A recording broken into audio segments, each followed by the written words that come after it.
Welcome to the Deep Dive. Today, our mission is to really dig into the hidden architecture of leverage and dominance. That's right. We're taking a deep look at how true non-competitive advantage gets created. And this applies whether you're trying to maximize your desirability in the dating world or building a billion-dollar company. It's the same fundamental principle. We've got a fascinating stack of sources in front of us. It ranges from evolutionary psychology all the way to, well, the controversial business philosophy of Peter Thiel. And we're ending with the big tech monopolies. Exactly. We're searching for that blueprint, the one that lets certain players, whether they're people or huge companies, just step outside of simple competition. And that's what's so often overlooked, isn't it? We found this again and again in the sources. Success isn't just about, beating the other guy. In fact, if you're constantly in that head-to-head competition, it's just draining. It's fundamentally limiting. The most enduring success in a relationship, in a company, it comes from escaping that fight entirely. So you're not playing the game better, you're creating a new one. You're creating a position so unique, so valuable, that the entire market of alternatives just becomes irrelevant. Okay, so how do you build that kind of irreplaceable value? We're going to start in the most primal place, attraction, the counterintuitive power of withholding. The hard-to-get phenomenon. We'll look at the psychological research on that, then pivot to Peter Thiel's argument that, well, monopolies are actually good. And finally, we'll see how data-driven platforms use, well, let's call it surveillance, to build these impenetrable positions. Let's do it. Okay, let's start with the basics. The principle of reciprocity of attraction. Just common sense, really. We tend to like people who like us. It makes sense. Psychologically, it reduces the risk of rejection. If someone signals they're interested, the path forward feels, safer. Less risk. But the research, it paints a much richer and, frankly, more strategic picture. The sources we looked at, especially a study from the Journal of Social and Personal Relationships, they point to something really counterintuitive. That playing moderately hard to get can dramatically increase how desirable a potential partner seems. Okay, so why does that work? It's classic leverage. A person who's perceived as hard to get is immediately associated with a higher mate value. They seem more valuable because they're scarce. Exactly. The researchers found participants in the study actively made greater efforts for and found more sexually desirable the dates they saw as less available. So the effort itself becomes part of the attraction. It's an investment. The rationale here is maybe unconsciously transactional. The person doing the chasing is trying to get the best deal they can by securing a partner with a higher perceived market value. And once they put in that effort, they're more likely to double down. They're more likely to put in even greater efforts to see that person again. They're pot committed. Wait a minute, isn't moderately hard to get just being manipulative? Where's the line between creating strategic value, proving you're worth the chase, and just being a bad partner who withholds affection for power? That seems like a dangerous road. That is the critical distinction. And it's a fair point. The research is really focused on that initial phase. The attraction, the valuation. Not the long-term relationship. Not the maintenance of it, no. What it proves is that scarcity creates a perception of value, and that perception drives investment. We see this play out historically, too, when we look at, the broader evolutionary context. Okay, explain that. To put it simply, as the stakes go up, so as male investment in potential offspring increases, the selection process gets sharper. So choice becomes more important. Female choice becomes acutely responsive to all the variations in what the males are offering.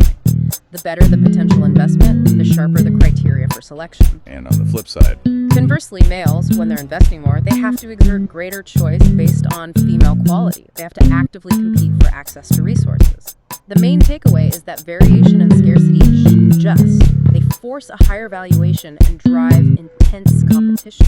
It's incredible to me that those high-level evolutionary pressures map so neatly onto how we frame things in modern relationships. It's all negotiation, isn't it? If you connect this leverage idea to psychological negotiation models, it really shows that the stakes in intimate communication are always high. They absolutely are. I mean, look at how sexual requests are framed, even within an established relationship. How so? Studies show that people who frame these requests as approach goals, so striving towards something positive like more intimacy, pleasure, shared growth, they report significantly higher sexual and overall overall relationship satisfaction. Because you're working together, reaching for a shared goal. Exactly. But the danger, the real trap, is in the avoidance goal. What's that? It's this subtle but really insidious tactic of engaging in intimacy not because you want to, but because you're trying to avoid something negative. Like trying to dodge a conflict or head off your partner's disappointment. Or just prevent a fight, yes. The classic sitcom trope of, not tonight, I have a headache, but sort of weaponized. That's a good way to put it. That avoidance-focused dynamic is a high-stakes psychological negotiation. One person is using their partner's need for connection, maybe inadvertently, as leverage. And the research backs this up. It confirms it completely. Avoidance goals are directly linked to lower desire and long-term dissatisfaction. The relationship just becomes a calculation of risk avoidance, not a journey of joint growth. Okay, so we've established that strategic scarcity and leveraging perceived value works at the micro-personal level. If maximizing scarcity works for an individual to drive investment, how do the truly dominant players, the Thiel-style monopolies, do this at a market level? That takes us straight to Peter Thiel, the founder of PayPal, Palantir. His philosophy in the book 0 to 1 is hugely controversial, but also hugely influential. And his big insight is pretty brutal. It's brutal, but clear. Competition is for losers. I mean, what does he mean by that? He argues that if you're competing head-to-head in a market that already exists, you're just making incremental progress. He calls it one hit. So, not a real innovation. Right. The goal of a truly great company isn't to compete better. It's to achieve a monopoly by doing something totally new. That's 0 to 1. You have to either invent a whole new category or be 10 times better than the current option. So much better that competition just becomes irrelevant. Exactly. That's the ultimate hard-to-get strategy, isn't it?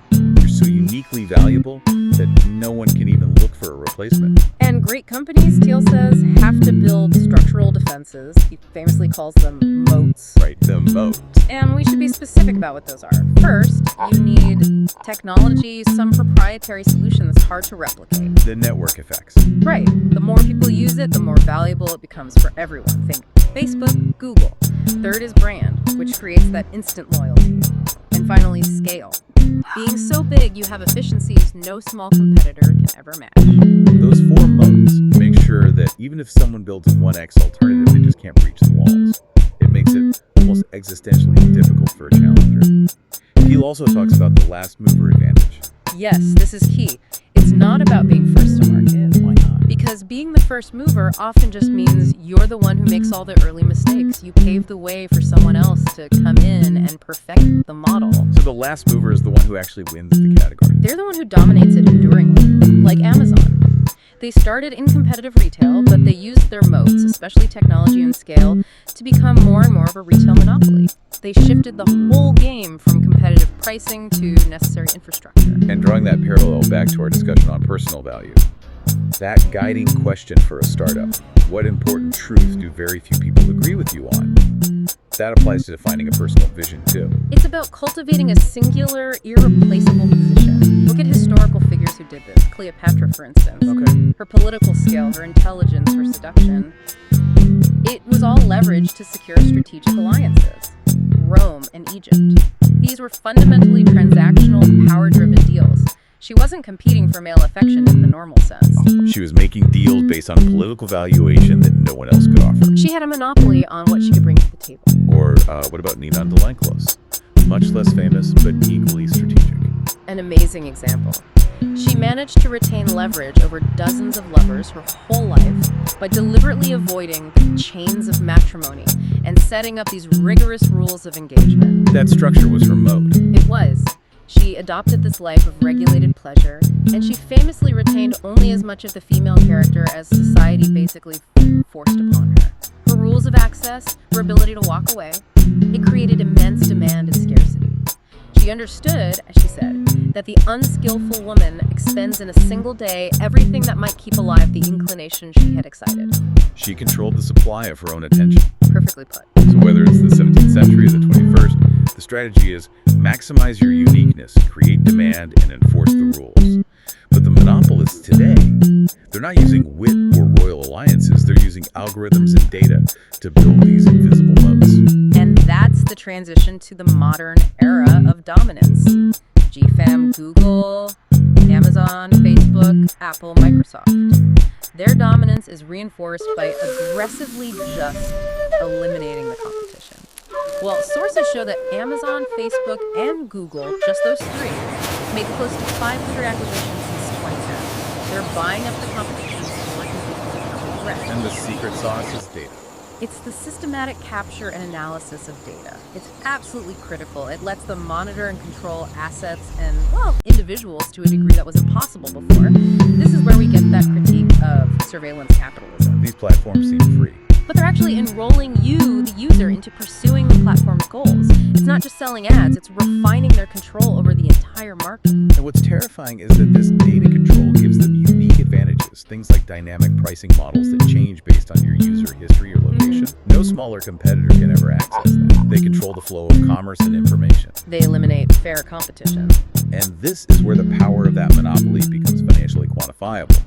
Some studies tried to measure the perceived value of these free services. I remember this. They asked people what median payment they would accept to give up a service for a year. And the results are just staggering.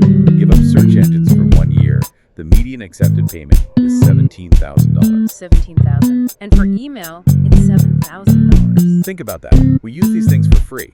But if someone demanded you pay 17 grand to buy back the convenience and infrastructure we've all just given away, a lot of us would pay it. That is the quantifiable monetary power of a true data monopoly over our basic needs, like communication and information. Now, if we look at how this dominance affects the labor market, specifically the gig economy, we see this leverage being used on individual workers. Right. Gig work, it offers flexibility, which is useful especially for people with caring responsibilities. But it's almost always low-waged. And that's by design. It's because the structure is designed to transfer risk. That self-employed status is often just a way to avoid standard employer responsibilities. So the platform's algorithm controls the worker. It tracks their movements, sets prices, assigns tasks, all using that data. But the worker bears all the risk. Economic downturn, car maintenance, injury. The data monopoly controls the system, but transfers the actual cost of precarity to the individual. This really highlights why attention and perception are such crucial currencies in any market. There's the famous Hawthorne effect from organizational studies. Right, where performance improved among workers not because the conditions actually changed, like better lighting, but because they were receiving attention. They were being watched. The perceived focus and the attention they got changed their output, not the objective conditions.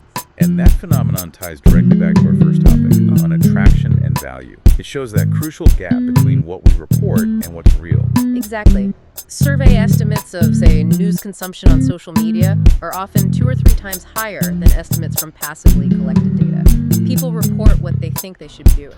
So in any market, romance or business, managing the perception of value is often as powerful as the objective reality itself. It can be more powerful. So we've looked at 2 paths to value. There's the competitive evolutionary path, which is all about maximizing options and leveraging scarcity. And then there's the path of true dominance, which is about uniqueness and monopoly. But, and this is a big but, if we bring this whole framework back to intimacy, to long-term relationships, Right. we have to recognize that applying a purely competitive business model like a SWOT analysis, Strengths, weaknesses, opportunities, threats. right, applying that is fundamentally incompatible with success. And that's a great point. Why exactly? Because the SWOT framework assumes zero-sum dynamics. I win, you lose, or at least I strategize against external forces. And in a relationship, that would look like viewing your partner's success as a threat to your own control. Or using a perceived opportunity to gain leverage over them. It's always transactional. It's adversarial. Whereas healthy, enduring relationships They require positive-sum thinking. The idea that we both win or we're both losing. It means treating your partner as a collaborator, someone whose success directly enables yours, not an adversary to strategize against. So the revolutionary alternative is to shift from the marketplace mindset, where you're always negotiating the best deal, maintaining your leverage, to a partnership. A true partnership, defined by joint value creation and a genuine merging of interests. That is a framework for this, right? The have-not framework. It's a beautiful expression of this idea. Instead of focusing on your individual competitive advantage, the couple collaborates. You honestly inventory what you collectively possess, resources, emotional capacity, time, connections, and what you collectively lack. That immediately changes the conversation. It moves from how do I maximize my advantage over you to Given what we have and what we lack, how do we solve this problem to get what we both want? it's Joan problem solving. The final revolutionary approach in relationships isn't about finding the perfect person in the market.